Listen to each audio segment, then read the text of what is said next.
Não dá para separar nos evangelhos religião de política. Veja bem, eu não quero que as coisas sejam misturadas. Eu defendo que a política não pode ser confessionalizada. Você não pode nomear um juiz terrivelmente evangélico. Você tem que nomear um juiz terrivelmente competente.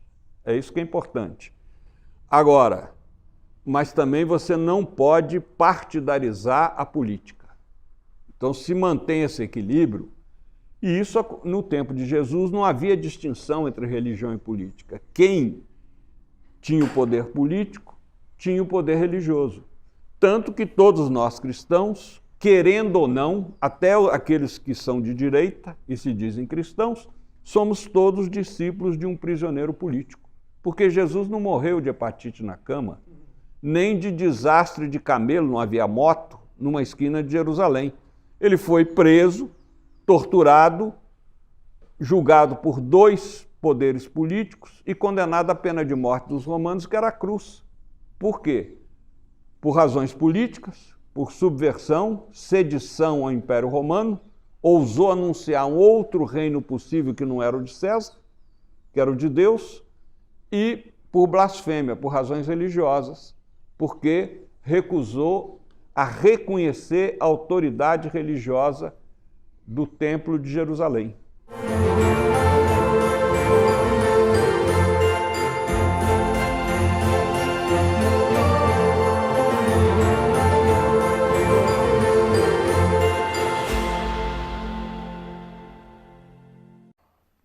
Muito bem, pessoal, estamos começando o Desperta de hoje, sexta-feira, 20 de dezembro, 7h03 da manhã, estamos ao vivo, horário de Brasília, e este, Gabriel, é o último programa do ano. Gabriel, tá feliz, Gabriel? Alegria para uns, tristeza para outros. Alegria para uns, tristeza para outros. Tristeza, muito triste nós estamos. Estamos muito felizes que não vai ter programa, porque a gente precisa descansar. Então, muito obrigado, antes de mais nada, para todo mundo que acompanhou o programa esse ano. Lembrando que a programação do ICL vai continuar, claro, em modo férias, alguns programas continuam, outros não, mas a gente vai manter os horários aí, principalmente do ICL Notícias primeira edição e de segunda edição, mas o Desperta para hoje e voltamos só no dia 6 de janeiro.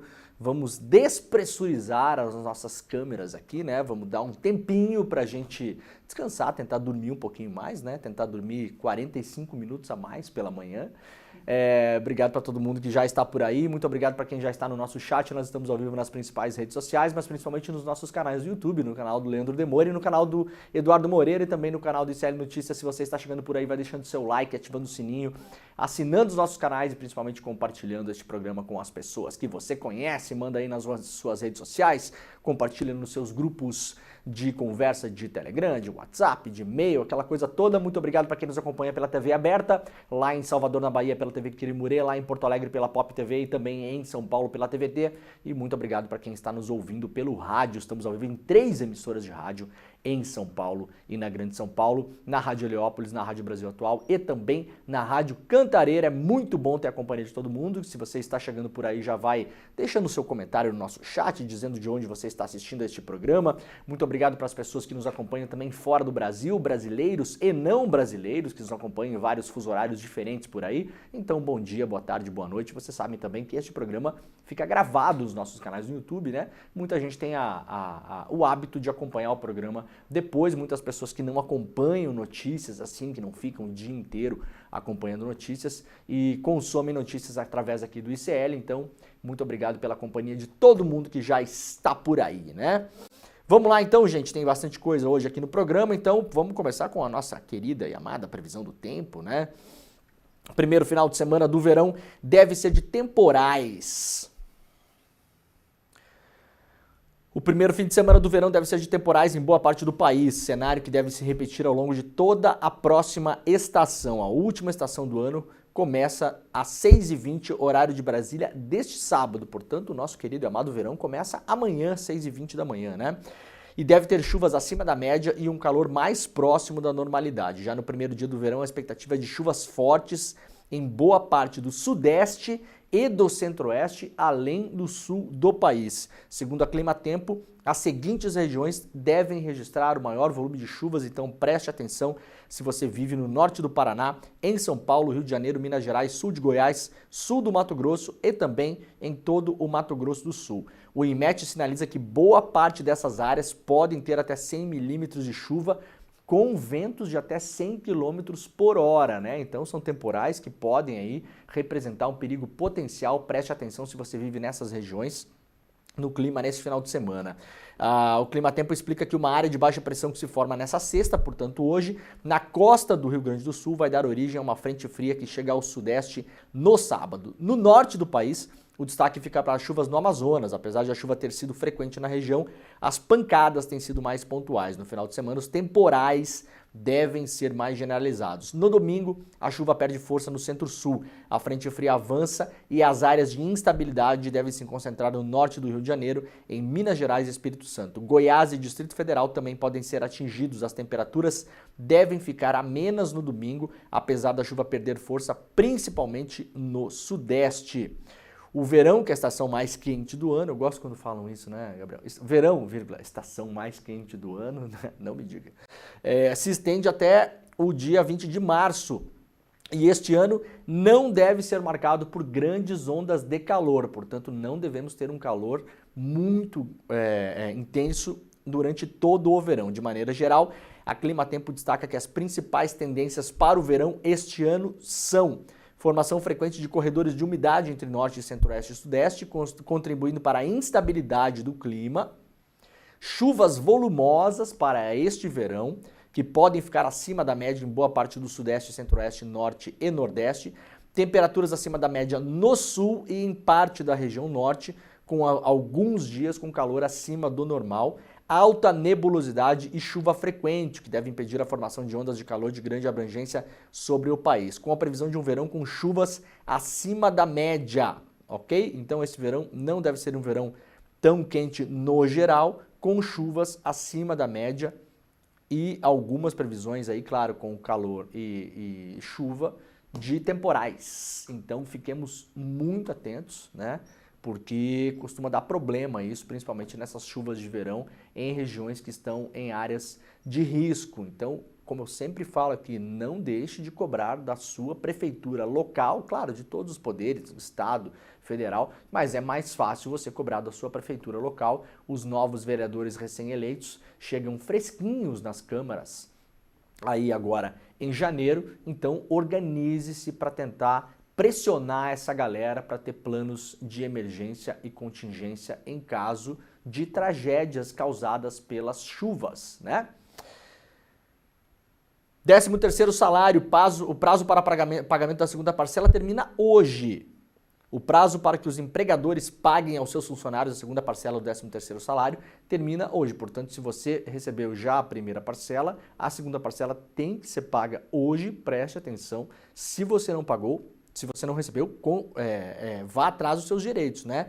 Também conhecido como gratificação natalina, o acréscimo anual pode ser pago de duas formas, uma parcela única ou em duas parcelas. Sendo assim, a parcela única ou a primeira parte deveriam ter sido pagas até o dia 29 de novembro. Quem recebeu em parcela única já tem que ter recebido. Se você não recebeu, vá lá, pressione e corra atrás. Para quem parcelou, para quem recebeu parcelado, uma parcela já foi paga e a outra, o prazo para o pagamento é hoje. O pagamento do 13º salário é feito com base no salário de dezembro, exceto no caso de empregados que receberam salários variáveis por meio de comissões ou reportagens. Reportagem, né, Gabriel? Reportagem só a gente que recebe, né? Nesse caso, o 13º deve perfazer a média anual dos valores. Portanto, atenção que a grana tem que cair na sua conta hoje, né? Olha, o ministro Alexandre de Moraes diz aí que vai abrir mão das férias no STF enquanto aguarda a denúncia da PGR sobre o golpe. É um segundo ministro que falou que não vai ter férias esse ano. O Flávio Dino também vai trabalhar em regime de plantão. Alexandre de Moraes comunicou ao presidente da corte, Luiz Roberto Barroso, que pretende trabalhar normalmente sem folga durante o recesso do judiciário, que acontece entre 20 de dezembro, portanto hoje, e 6 de janeiro. A informação foi revelada pela revista Veja e confirmada pelo Brasil de Fato. Caso a Procuradoria-Geral da República apresente denúncia sobre o golpe de Estado que pretendia manter o ex-presidente Jair Bolsonaro no poder, o relator responsável por aceitá-la será Alexandre de Moraes. Além dele, outros ministros como André Mendonça, Gilmar Mendes, Dias Toffoli também se comprometeram a atuar sem interrupção. E o Flávio Dino também, né? Então tem aí já 5 ministros do STF que vão trabalhar durante o recesso do Judiciário. A PGR pode apresentar a denúncia antes de fevereiro, quando as atividades dos tribunais voltam ao normal. O Procurador-Geral da República, Paulo Gonet, informou que também trabalhará durante o recesso. Embora o Procurador-Geral tenha se mantido discreto sobre os dias específicos em que atuará, é esperado que ele dedique atenção aos relatórios da Polícia Federal, que embasaram o indiciamento de 37 pessoas envolvidas na tentativa de abolição do Estado Democrático de Direito, incluindo Braga Neto e Bolsonaro. Na verdade, são 40 pessoas já, né? 37 inicialmente e mais 3 pessoas foram indiciadas na semana passada. A prisão de Braga Neto intensificou a pressão sobre a PGR para apresentar a denúncia. A detenção de um general de alta patente, nunca antes preso por civis no Brasil, aumentou a tensão. Ele foi preso preventivamente sob a alegação de obstrução das investigações. A PF descobriu indícios de que Braga Neto tentou obter informações sobre o que o tenente-coronel Mauro Cid havia revelado em sua delação premiada. E isso foi lido pela Polícia Federal, e que consequentemente fez um pedido de prisão, como uma tentativa de interferência nas investigações, o que é um dos preceitos lá, né, uma das regras para você prender uma pessoa antes do trânsito em julgado. Entre as provas encontradas está um documento no gabinete do assessor de Braga Neto, o coronel Flávio Peregrino, contendo detalhes do depoimento de Cid. Mais informações surgiram de novas delações de Cid, novos depoimentos da mesma delação, na verdade, que prestou esclarecimentos aos investigadores no final de novembro. Essas informações vieram à tona, portanto, nesse momento que o Cid falou mais um pouco aí o STF, o Cid com essa delação morde a sopra, né? Vai e vem, morde a sopra, mente, desmente, fala, desfala, omite, desomite, vaza coisa para um lugar, vaza coisa para o outro, conversinha com um amiguinho lá, publicado na revista Veja, dizendo que ele foi pressionado a mentir, delegado que parece maluco, mas de maluco não tem nada, dando entrevista que uma coisa fala uma coisa, uma hora fala uma coisa, outra hora fala outra, parece doidinho de bairro. Na verdade, tudo isso é uma estratégia, por enquanto, muito vencedora, na verdade, porque Cid está em casa, dormindo na cama quente, tomando banho e jantando em casa tranquilamente, né? A revista Fórum traz uma matéria aqui importante hoje, exclusivo: militares envolvidos em manifesto golpista foram promovidos. Reportagem publicada pelo Kleber Lourenço, lá na revista Fórum. O Exército Brasileiro confirmou à revista Fórum, por meio de uma resposta oficial, que 9 dos 37 militares que participaram da polêmica Carta ao Comandante foram promovidos após a circulação do documento até o presente momento. O levantamento detalha as promoções, que incluem um militar ao posto de coronel, 5 a tenente-coronel, 1 capitão e 2 a primeiro-tenente. Entre os promovidos, 2 atualmente se encontram na reserva. A carta ao comandante foi publicada em novembro de 2022, portanto, logo depois do Bolsonaro perder a eleição, e naqueles dias, naquelas semanas muito tensas, em que depois o relatório da Polícia Federal revelou o tal do Plano Verde e Amarelo, que incluía aí a tentativa de sequestro e eventual assassinato do Alexandre de Moraes, do Lula e do Alckmin. São esses meses, né? Durante esses meses circulou aí uma carta, chamada Carta ao Comandante, que gerou grande controvérsia ao sugerir uma pressão para que o comando do Exército aderisse a um movimento de ruptura institucional, ou seja, golpe. O documento foi citado em depoimento e investigações da Polícia Federal e do próprio Exército, que instaurou sindicâncias e um inquérito policial militar para apurar responsabilidades. Como a carta é alvo de investigações, o Exército resiste em apontar os nomes e identificações dos envolvidos, inclusive tendo amparo legal para não fornecer tais informações. Dos 37 militares inicialmente identificados como envolvidos na elaboração e assinatura do documento, 19 permaneceram na ativa, conforme revelado anteriormente pela revista Fórum. As promoções reveladas agora, intensificam os questionamentos sobre a resposta do Exército à crise interna e sua postura diante de atos considerados graves por especialistas em disciplina militar. Vale ressaltar que a maioria das promoções foram realizadas durante o governo Lula, sob o comando do general Tomás Paiva, tido como um legalista. A matéria completa está lá na revista Fórum, portanto, enquanto investigam lá quem assinou mesmo a tal da carta e tal, que pedia para o comando do Exército aderir ao golpe, foram dando promoções para os caras, né? Como a revista Fórum bem falou, 2 que estavam na ativa foram para a reserva. Isso é muito comum na família militar, né? Pela família! Na família militar, o cara é promovido um pouquinho antes de ir para a aposentadoria para se aposentar com um salário melhor, né, Gabriel? Claro, o cara tá lá com um salário assim de 15 pila ali, 18 continho, 20 continho, aí um pouquinho antes de ir para a reserva, fazem uma promoção, o salário vai para 25, vai para 30, vai ali, e aí, como vocês sabem, eles se aposentam com o salário integral igual ao último salário. Não é que nem a gente que tem que usar a fórmula de Bhaskara para saber qual que é a aposentadoria que a gente vai levar, e tem um cálculo que limita a aposentadoria, tem um limite muito claro da aposentadoria, não importa se seu salário era 10, 15, 20, 30 mil, o limite é muito menor. No caso dos militares, eles se aposentam com o salário que eles ganhavam no último dia de serviço. Isso vão levar até o final da vida, depois esse negócio passa para os familiares ainda por cima, né?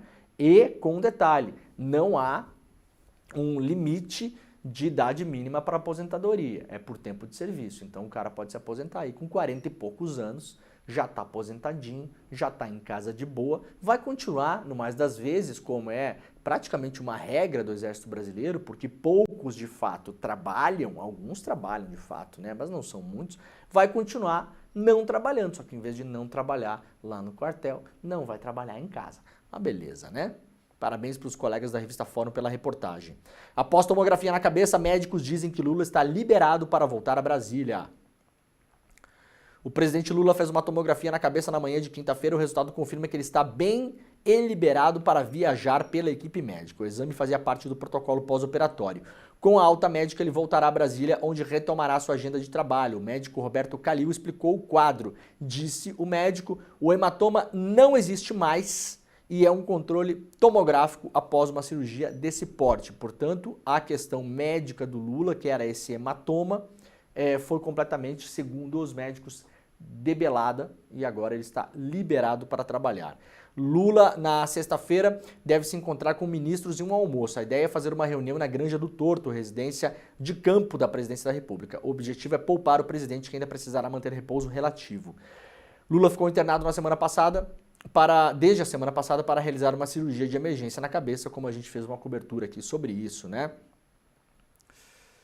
Muito bem, está de volta a Brasília o presidente Lula. Ministério Público não vê abuso de Tarcísio ao acusar Boulos de ser o candidato preferido do PCC. Vejam que beleza, né? Como diz o Carapanã, nosso querido colega lá, um dos âncoras do podcast Vira Casacas, aliás, sugiro para quem gosta de política, é um podcast excelente de análise política, semanal, tá aí nos principais tocadores, para quem não conhece, né? O Vira Casacas, o Carapanã fala isso com boa frequência, né? A direita pode tudo no Brasil. Pode tudo, pode falar o que quiser. Ah, o cara é do PCC. Vamos lembrar que o Tarcísio falou esse negócio aqui, as urnas estavam abertas ainda. Foi no dia da eleição. No dia da eleição, o governador de São Paulo foi lá e deu essa declaração. O promotor Fabiano Augusto Petean, da primeira zona eleitoral de São Paulo, considerou improcedente a ação movida por Guilherme Boulos contra o Tarcísio.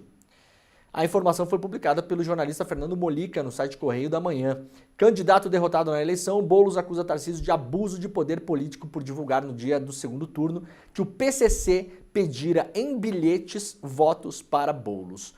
O promotor Petean acolhe na petição os argumentos da defesa e afirma que o suposto pedido de votos já tinha sido divulgado na véspera pelo portal Metrópolis.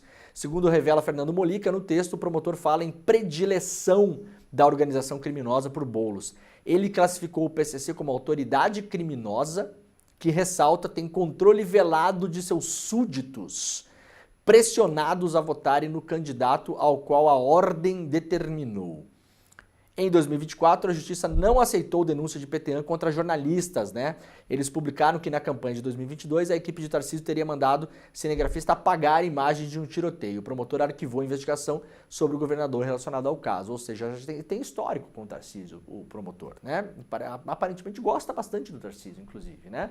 Lá em 2022... a equipe do Tarcísio mandou jornalistas apagarem imagens que teriam sido feitas durante a cobertura da campanha, o que é ilegal, o que é um abuso de poder, mas o promotor achou que não, tudo bem. O Tarcísio pode. Deixa eu ver quem é aqui. Tarcísio pode. No documento que trata da ação de Boulos contra o Tarcísio, o promotor afirma que a repórter que questionou o Tarcísio já sabia da matéria publicada pelo Metrópolis. Como a coluna mostrou, porém, a reportagem não foi mencionada na pergunta. Coube a Tarcísio citar o suposto apoio do PCC na capital. Então, a argumentação não faz sentido porque o promotor, neste caso, como a repórter, vejam só, a repórter numa coletiva foi lá e perguntou para o Tarcísio, e o Tarcísio respondeu que o PCC tinha mandado uns bilhetes para a galera votar no Boulos, tá?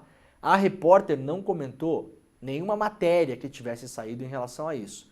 Então, o promotor, o senhor Petean, ele imagina que o Tarcísio soubesse. Vejam como é, né? É assim um julgamento imaginativo, né? Não, a matéria pode até ter sido publicada um dia antes, mas o Tarcísio não citou a matéria na resposta. E a repórter não citou a matéria na pergunta. Então, o promotor, ele fantasia, ele imagina que o Tarcísio, quem sabe, pudesse saber que a reportagem existia.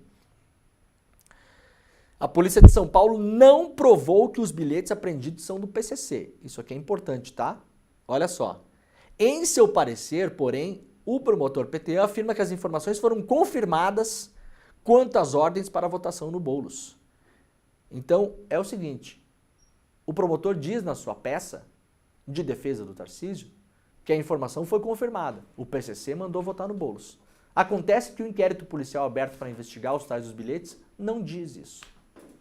Então, o promotor tirou, Gabriel, de onde? E está certo que é o último programa do ano, mas eu não vou falar, né, Gabriel? Não dá para falar, né, de onde tirou, né? Ei, não dá para falar, né? Até porque dia 6 de janeiro eu quero voltar pro ar aqui, viu, doutor? Tá? Que beleza, né? Ter um amigo. Vamos cantar, Gabriel. Hoje é o último dia do ano, Gabriel, do programa. A vida é tão bom ter amigos, né, Tarcísio? Ai, ai. PM que arremessou o rapaz de ponte responderá por tentativa de homicídio. A Corregedoria da Polícia Militar indiciou por tentativa de homicídio policial que arremessou um homem da ponte na zona sul da capital paulista. A Secretaria de Segurança Pública informou que o inquérito policial militar foi relatado ao Tribunal de Justiça Militar. Outros 6 policiais envolvidos na ocorrência vão responder por lesão corporal, peculato culposo e prevaricação, porque não fizeram nada, né?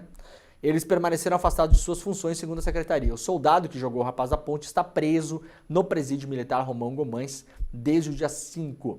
Durante as investigações, a Corregedoria da PM colheu o depoimento dos militares e individualizou a conduta de cada um. Em 4 de dezembro, a Corregedoria da PM representou pela prisão de um dos policiais, que aparece nas imagens arremessando o homem, disse em nota a Secretaria de Segurança Pública.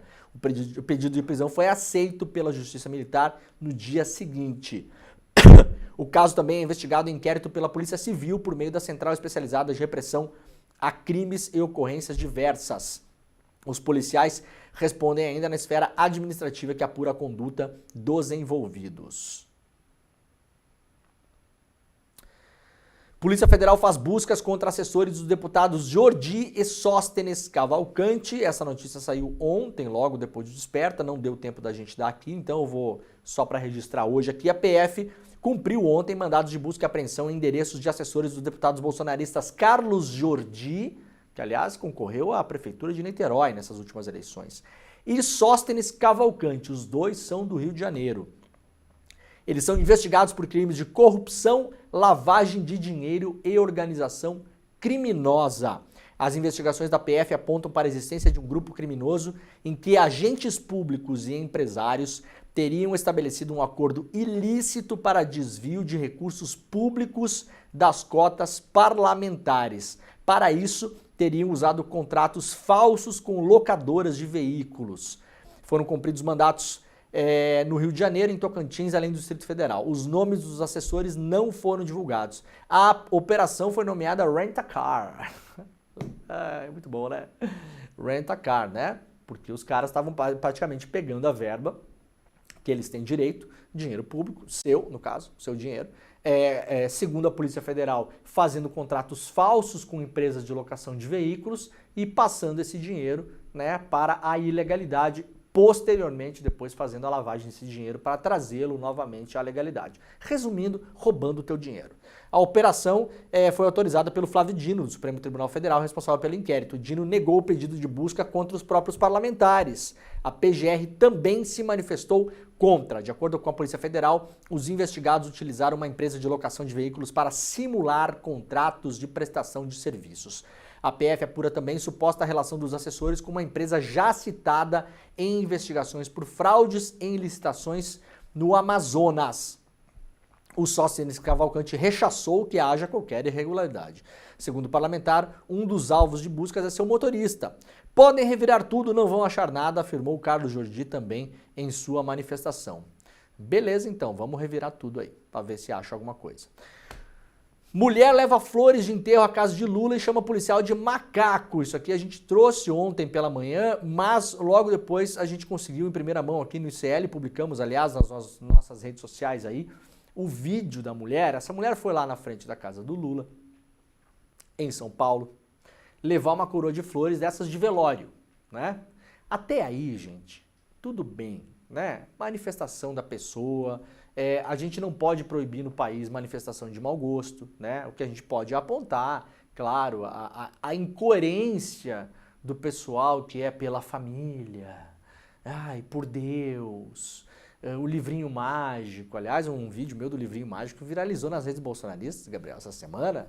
O pessoal tá bravo comigo porque eu pedi o dia do satanista lá em Recife. Gente, vocês tinham que ter feito o corte inteiro. Eu sei que não é assim que funciona a internet, não tem problema também, né? Tinha um vereador lá no Recife pedindo o dia da Bíblia, né? O dia da Bíblia e não sei o quê, o dia municipal da Bíblia, né? Aí eu falei, olha, dia de outras religiões ninguém vai pedir, né? O dia do budismo, o dia do não sei quem, o dia da Bíblia todo mundo vai pedir. Eu só quero lembrar vocês que nem todo mundo acredita em Bíblia neste país e neste mundo, né? Direito das pessoas, não é mesmo?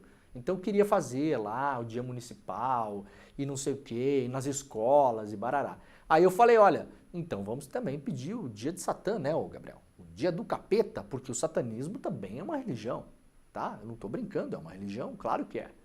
E respeitem quem professa essa religião e todas as outras religiões. Vale para todo mundo, né? Não é só a que você acha que é a mais bonitinha, né? A mais legal, a sua, né? Aí os bolsonaristas espalharam o meu corte. Olha, esse aqui, segundo os comentários, Gabriel, o meu elevador, depois que eu morrer, só tem botão para baixo. Eu vou direto. Morreu. Entrou no elevador. Antigamente, quando você morria, você atravessava o rio, né? Atravessava o Hades, ia lá e tal, né? Tinha o barqueiro, ficava remando, né? Daí, na história mais moderna... Hã? Viveu uma moedinha. Tinha que pagar o cara, né? O senhor Caronte, o Caronte ficava, remava, você atravessava lá o Hades e tal. Na versão moderna da história, dentro desse barco que você está atravessando lá no inferno, tem o Gilson Machado, que era o ministro do Bolsonaro tocando sanfona, né? Porque é o inferno, né, mesmo, Gabriel? Tem que ser o pacote completo, né? Como é que é? O All Inclusive, se você pagar o All Inclusive do inferno, vem o Gilson Machado junto. E aí fica lá tocando aquela sanfona dele, né? Assim, pro cara já chegar, a recepção já é essa, né? E aí ontem os bolsonaristas espalharam aí, né, esse meu vídeo. Muito obrigado pela audiência, viu? Beijo pra todo mundo aí. Veio uma dúvida forte agora. Qual é a dúvida, Gabriel? Pra que o barqueiro usava as moedas? Para que o barqueiro usava as moedas? Pode não usar para nada, mas se ele já tomar o seu dinheiro, já é o inferno. Possivelmente o barqueiro era um banqueiro também. Então vamos tomar o dinheiro desses caras aqui, né? Ai, que beleza, né? Aí a mulher, tudo bem, foi lá, a mulher levou coroa de flores. É de mau gosto, mas tá tudo certo, gente. Manifestação livre do pensamento, não tá fazendo mal para ninguém. A segurança do Lula, né, foi lá retirar a coroa de flores por uma questão de segurança. É óbvio que não vai se deixar nenhum objeto próximo do portão da casa, de um presidente da República, ainda mais nas atuais condições em que acabamos de descobrir um plano de militares bandidos para matar o presidente. Então é claro que nada que você levasse ali, você pode levar a coroa de flores para desejar a morte do presidente, ou pode levar um buquê de flores para dizer que está tudo bem, a segurança não vai deixar nada próximo do portão e próximo do muro. É claro que não, nem mesmo que as pessoas se aproximem. Tá a Polícia Federal, tá o GSI, tá tudo ali. Até aí tudo certo. Mas a mulher, claro, como ela é uma pessoa de bem, ela teve que falar uma frase de bem, ela teve que cometer um ato de bem, né? O ato de bem foi chamar um segurança de macaco. Nós temos o vídeo, trouxemos ontem, aliás, no Cérebro Notícias, primeira edição, em primeira mão. Tá na mão aí, Gabriel? Vamos colocar o vídeo pra galera aí? Vamos sim. Muito bem.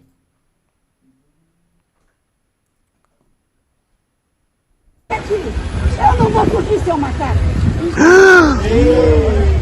Meu Deus, agora foi.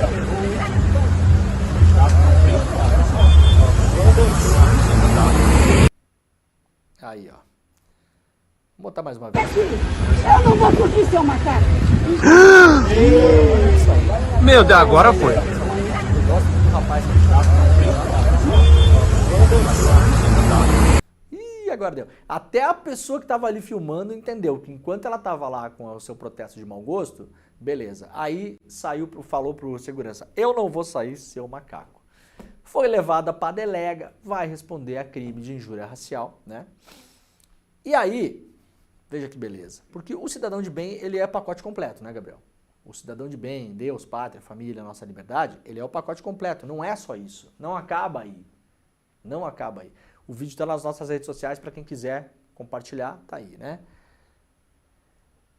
A revista Fórum descobriu que a mulher presa, apreendida, na verdade, né, não ficou presa, foi apreendida e agora vai responder em liberdade, ganha 14 mil por mês de pensão. Que pensão? Gabriel, pensão militar, claro, tá aqui, a dona Maria Cristina de Araújo Rocha. Olha a imagem que ela tem do Xandão aqui. Opa, isso aqui pode, essa imagem aqui, dona Maria Cristina. Eu acho que a dona Maria Cristina é do capeta, Gabriel. Olha aqui. Hein? Olha o carro, para quem tá ouvindo pelo rádio, tem aqui a imagem da dona Maria Cristina, né? Tá aqui ela, ó, no seu carro. E atrás no vídeo tem uma imagem do Alexandre de Moraes com um crucifixo invertido tatuado na careca. Vejam só. Essa foto pode estar na nossa igreja satanista, Gabriel. Vamos colocar lá, será? Pegando fogo ainda. E tá pegando fogo ainda, né? Será que ele tá representando o próprio Beelzebub aqui, neste caso? Hein, dona Maria Cristina? Acho que a dona Maria Cristina gosta de um black metal. Ela gosta, ela é... Curte muita notícia de WhatsApp, né, Mônica? Ela gosta muito de zap zap, né, dona Maria Cristina? Que beleza, né? 77 anos, vai responder por injúria racial, filha de militar, claro. E aí, ela tem uma pensãozinha aí, Gabriel. Olha que beleza, né? Aparecem várias fotos nas redes sociais aí com Carla Zambelli, Fernando Holliday, Kim Kataguiri, claro, né? Óbvio. Por ser filha de militar, o general do Exército Virgílio da Silva Rocha, ela recebe uma pensãozinha de R$ 14.500 por mês para não fazer nada. Na verdade, ela recebe uma pensão de R$ 14.500 por mês para ter tempo de tirar foto com Carla Zambelli, fazer cartaz do Xandão Beelzebub, levar a coroa de velório na casa do Lula e chamar uma pessoa de macaco. É para isso que você, com o seu dinheiro, está pagando essa senhora, né? A gente está debatendo corte de gasto, BPC, salário mínimo, é dólar explodindo, é mercado com a faca no pescoço do governo, é o caos. Enquanto isso, a gente está gastando R$ 14.500 com a dona Maria Cristina, dirigindo praticamente o carro, o Uber do Beelzebub, né, Gabriel? Aquilo ali é o Uber do capeta, né? Imagina você passar na rua, tá passando aquela mulher com aquela foto ali, eu atravesso a rua na hora.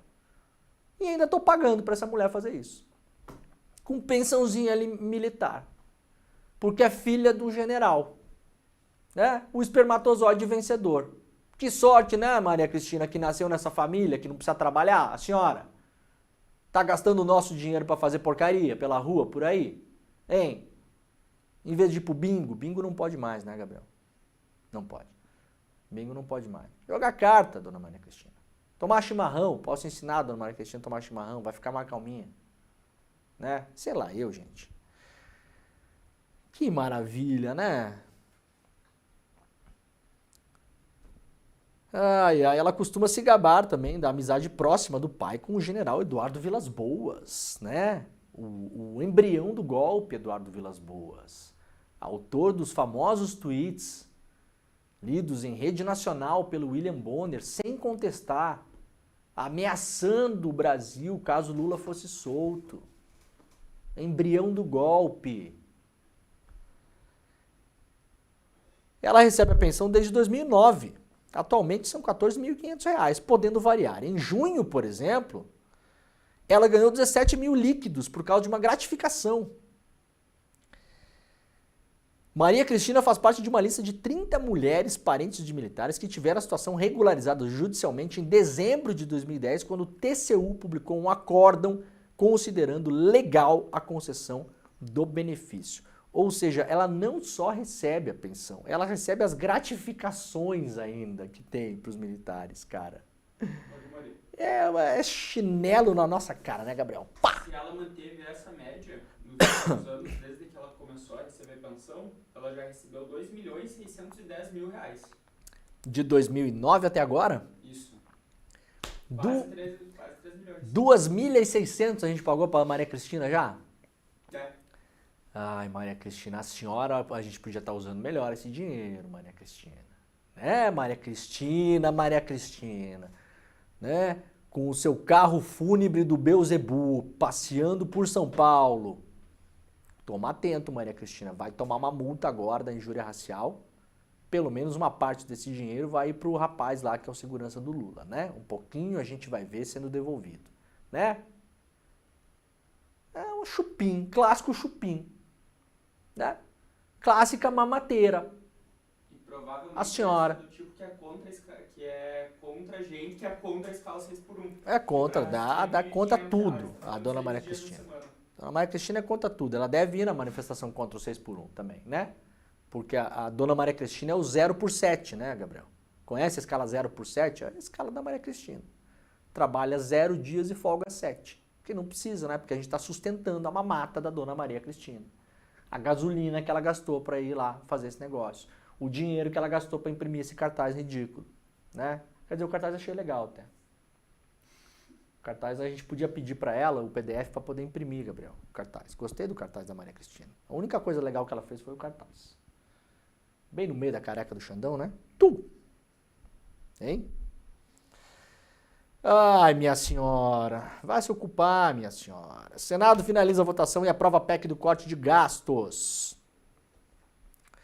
O Senado aprovou na quinta-feira a PEC de corte de gastos do governo federal. A medida é uma tentativa de equilibrar as contas do governo, mas foi desidratada na Câmara dos Deputados.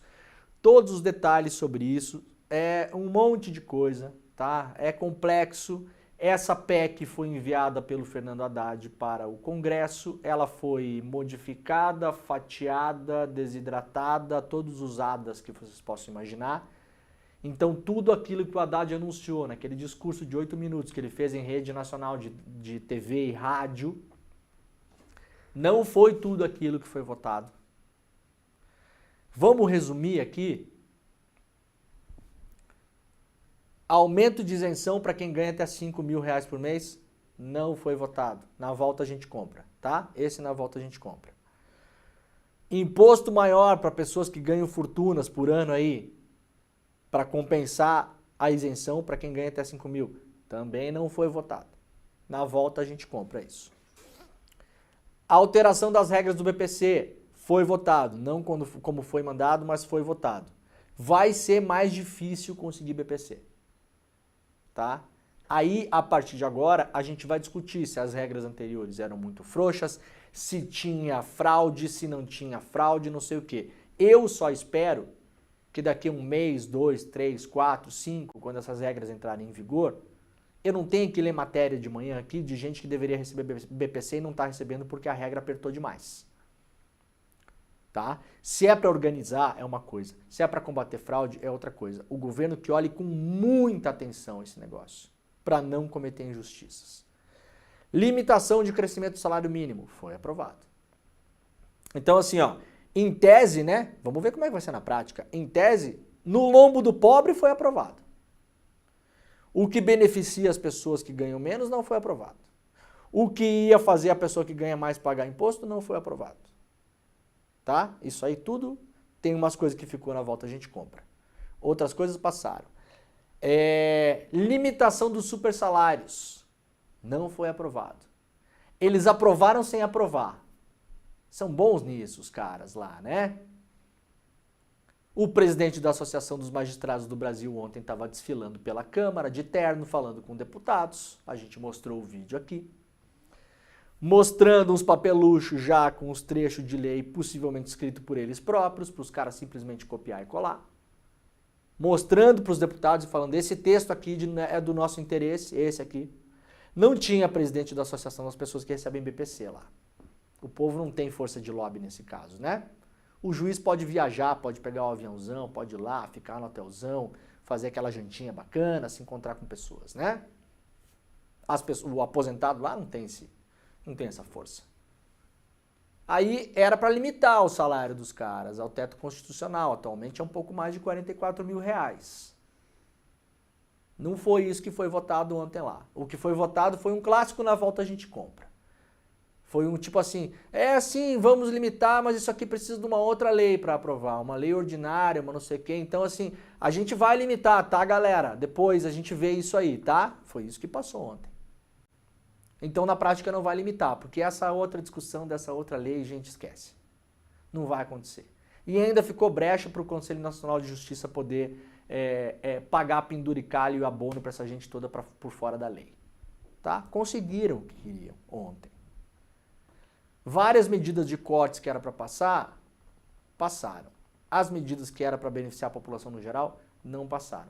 O curioso disso é o seguinte, isso aqui passou na Câmara e no Senado, né? Ainda tem uma rodada para voltar para a Câmara de uma parte, de novo, gente, é complexo porque eles fatiaram, pegaram uma coisa que era para passar ali no pacote e votaram numa lei separada, outra coisa na outra lei, não sei o quê, tá? É complexo, tem coisa que vai voltar para a Câmara ainda hoje, porque teve algumas alterações e depois vai para a sanção do Lula. Isso tudo regado a emenda, né? Emenda. O governo foi lá, o governo Lula se juntou aos parlamentares e driblaram as novas regras aí impostas pelo Flávio Dino. Pegaram um negócio que era obrigado a dizer quem era o parlamentar que mandava emenda, com projeto, não sei o quê, criaram um outro sistema chamado emenda de líderes. Emenda de líderes, numa reunião do Lira com os líderes. A revista Piauí trouxe hoje de manhã a confirmação do José Guimarães, líder do governo na Câmara, que isso foi em comum acordo com o governo. Então, o PT se aliou ao Lira e aos outros líderes para fazer esse cambalacho todo, tá? Ai, demore, mas se não faz isso, não aprova. Tudo bem, isso é a justificativa. A gente vai debater, é isso, não é isso, é assim, não é assim, não tem outro jeito, beleza. Eu estou trazendo aqui a informação de como foi. O Flávio Dino tentou organizar, tentou moralizar o uso do nosso dinheiro, para a gente saber pelo menos quem é o desgraçado que está mandando dinheiro, para onde, para fazer o quê, pelo menos isso. Os caras criaram um outro mecanismo que não está previsto na resolução do STF, chamado emenda de líderes, e aí praticamente pega um bolo de emenda de um monte de deputado, é assim que fizeram, tá? Para não colocar o nome de cada deputado em cada emenda, dizendo para quem vai o dinheiro, com o projeto de gastos, com a aprovação de alguns ministérios, para poder ter uma correção dessa grana, para a gente poder ficar de olho, para a CGU poder atuar, para o Tribunal de Contas, para a Polícia Federal, para todo mundo poder olhar esse negócio, para ver onde está sendo gasto. O objetivo é ocultar isso tudo. É uma ocultação do dinheiro. É um tráfico de dinheiro. É vagabundagem. É banditismo o que esses deputados estão fazendo. Neste caso, com anuência e apoio do governo, do PT, tá? Vamos deixar a coisa bem clara aqui. E aí criaram as emendas de líderes. É tão difícil explicar, porque eu acho que nem eles mais entendem o que eles estão fazendo. Entendem, né? Eles entendem. A gente que quase não entende mais. Aí pega um monte de emenda de um monte de deputado e coloca assim numa sacola, sabe? E aí o líder vai lá e apresentar essas aqui, as emendas dos líderes. Ah, mas é o senhor líder, deputado, que está apresentando todas essas emendas? Não, aqui dentro dessa sacola tem o nome dos verdadeiros donos das emendas. Mas a gente vai maquiar isso como emendas de líderes. E aí liberou uma grana no final do ano aí, e aí as coisas começaram a ser votadas. Não passou como o governo queria, umas coisas passaram, outras não passaram. As boas notícias que foram anunciadas pelo Haddad não foram sequer discutidas. Na volta a gente compra, talvez ano que vem, talvez nunca mais, sabe-se lá Deus quando. E a coisa que vai bater no lombo das pessoas no geral passou.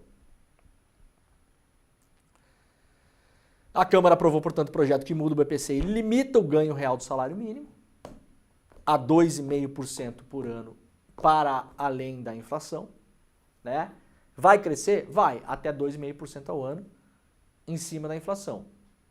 Vai crescer menos do que pode crescer hoje? Vai crescer menos. É bom para as pessoas? Não é bom para a pessoa, é ruim para a pessoa. Né? Até porque a inflação não é linear, né, gente? A inflação é uma média de um monte de coisa e a inflação pode pegar muito mais o pobre do que o rico, muitas vezes. Ah, inflação de 4,5%, mas a inflação para quem está lá na ponta, que faz feira, que compra não sei o quê, pode ser 10, 12, 15.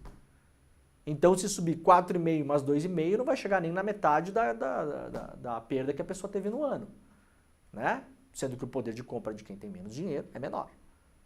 A pessoa gasta mais os pedaços do seu salário para conseguir sobreviver.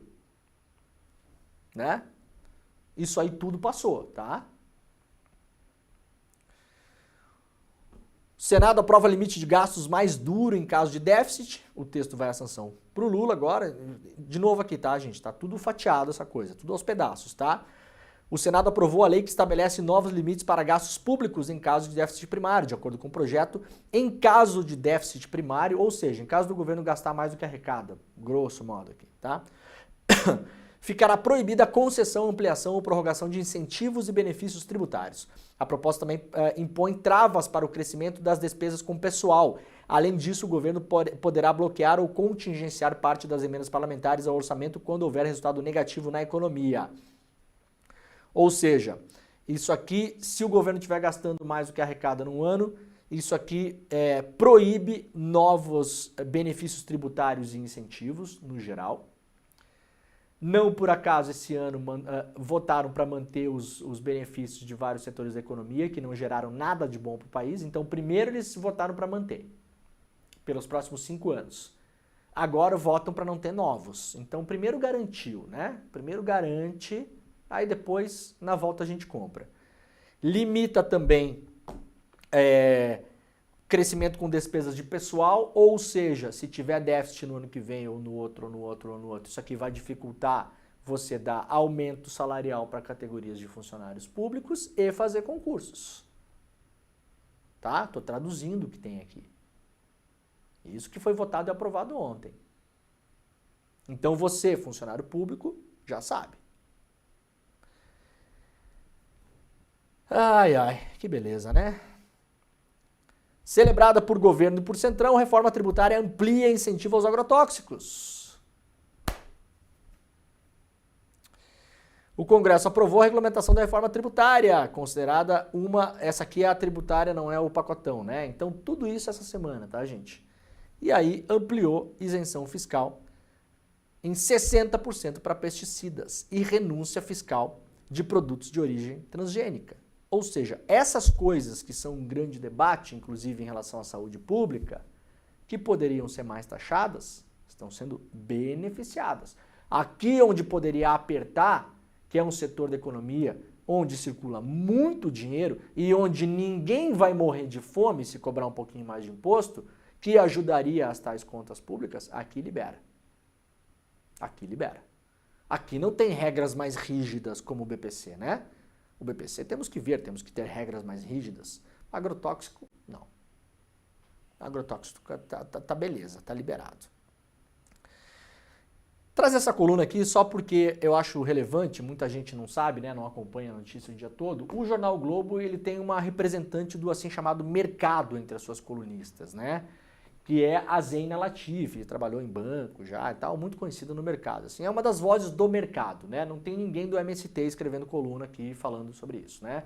Não tem ninguém de sindicato comentando a reforma, não tem ninguém que representa os trabalhadores comentando a reforma no Jornal Globo, não tem ninguém que representa os aposentados comentando a reforma no Jornal Globo, tem alguém que comenta, que fala, que representa, que fala com a boca do mercado. Vejam, eu acho curioso, eu quis trazer, eu acho curioso só para trazer para vocês pensarem junto comigo, tá?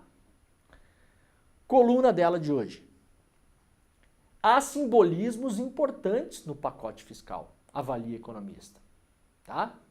Então é o seguinte, vejam, quando o Haddad apresentou o pacote fiscal, fez aquele pronunciamento na televisão, apresentou o pacote fiscal e mandou o pacote fiscal para o Congresso para que pudesse ser apreciado e votado ou rejeitado, o mundo caiu, tá? O mundo caiu.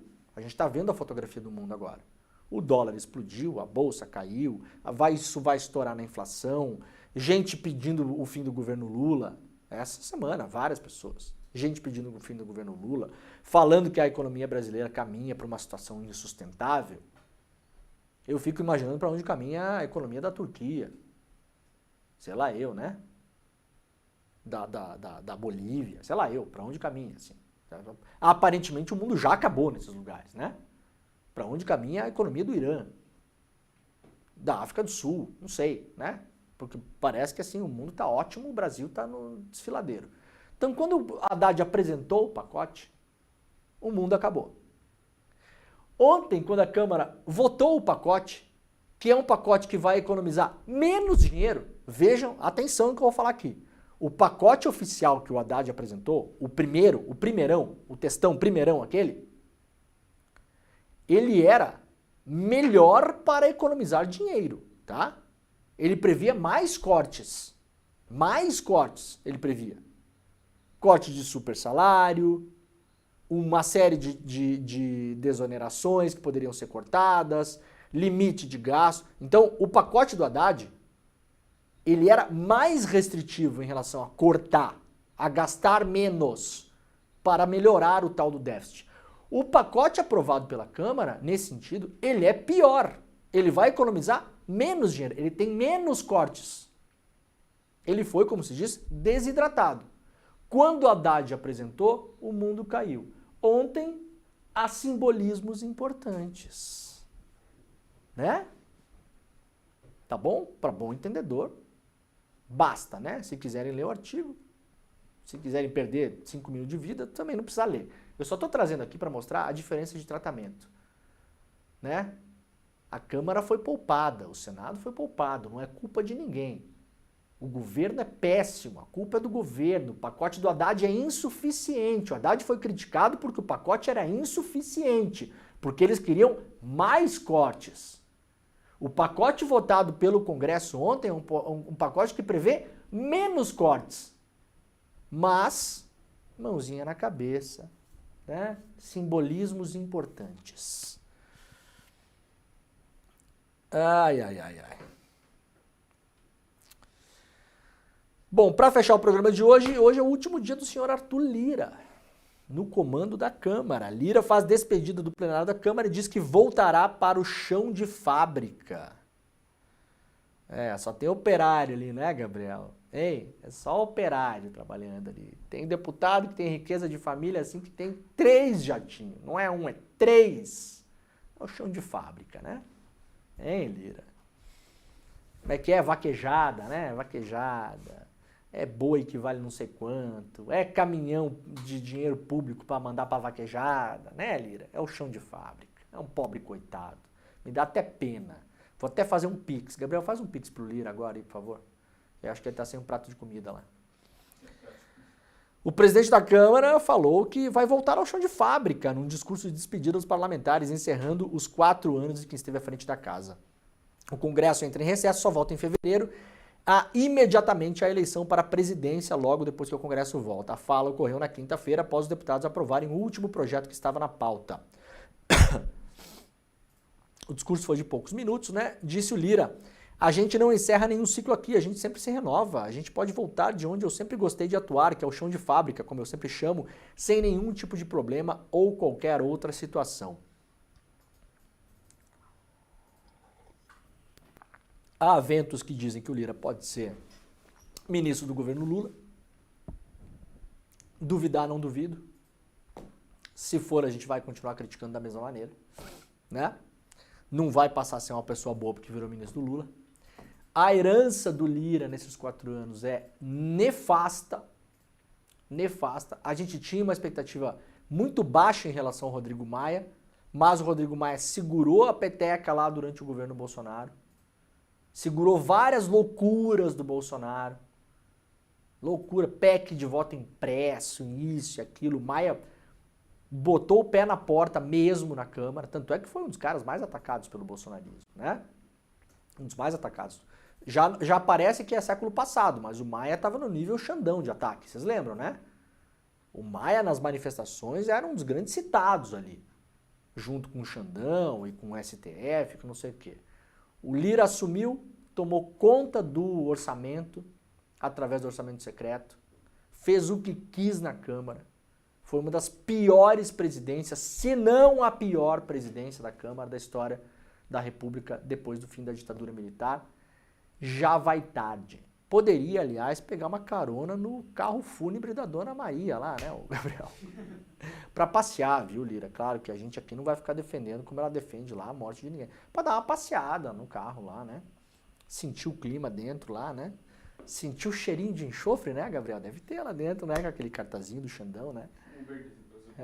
Tá bom, Lira, vai com Deus, viu? Vai com Deus. Ai. Muito bem, gente, o programa está acabando, olha só, muito obrigado para todo mundo que nos acompanhou aí ao longo do ano. Agradecimento de coração mesmo, foi um ano muito bom aqui, a gente completou um ano do Desperta no meio desse ano, né? Estamos indo agora, rumando para o nosso 2º ano, a audiência cresceu absurdamente, a gente está fazendo todos os dias aqui, só nas nossas redes sociais, só no YouTube e tal, para mais de 20 mil pessoas online. É uma das maiores audiências, a gente só está perdendo para a Jovem Pan de manhã aqui, né? O que não é pouco, né? O ICL Notícias primeira edição costuma passar a Jovem Pan já logo depois que entra o programa, né? Então a gente continua mantendo um 2º lugar na audiência na internet, mais as redes de rádio que nos transmitem, as TVs. Então a gente fala aí de, assim, ao longo do ano, milhões de pessoas que assistiram ao programa. Então muito obrigado pela companhia de todo mundo. A gente volta no ano que vem, 6 de janeiro, excelente Natal, excelente Ano Novo, divirtam-se, descansem para quem conseguir descansar, né? Esqueçam um pouco dessas maluquices todas que a gente fala todos os dias aqui, que são necessárias para a gente se informar, muitas vezes deixam a gente aí angustiados, né? Então agora, no final do ano, é um momento da gente dar uma respirada, dar uma descansada, assentar a poeira, que no ano que vem a gente volta para enfiar a bolacha na mão da cara desses caras de novo, né, Gabriel? Que é o nosso trabalho aqui, tá bom? O ICL Notícias primeira edição está começando. Um beijo para todo mundo e tchau. Onde é que Jesus nasce neste Natal? Eu acho que Jesus nasceria na garupa de uma moto. Jesus nasceria entre uma chamada de aplicativo e outra. Nesse Natal, Jesus está nascendo em Gaza e o rei Herodes está fazendo de novo o genocídio das crianças. Antes de gastar nos produtos da ceia, se pergunte se o salário da sua cozinheira que preparou essa ceia é um salário digno. Hoje a gente vai falar de amor, a gente é criticado. A gente falar em perdoar, virar a face. Ah, isso não funciona. Então, o evangelho não funciona. É isso que as pessoas estão dizendo.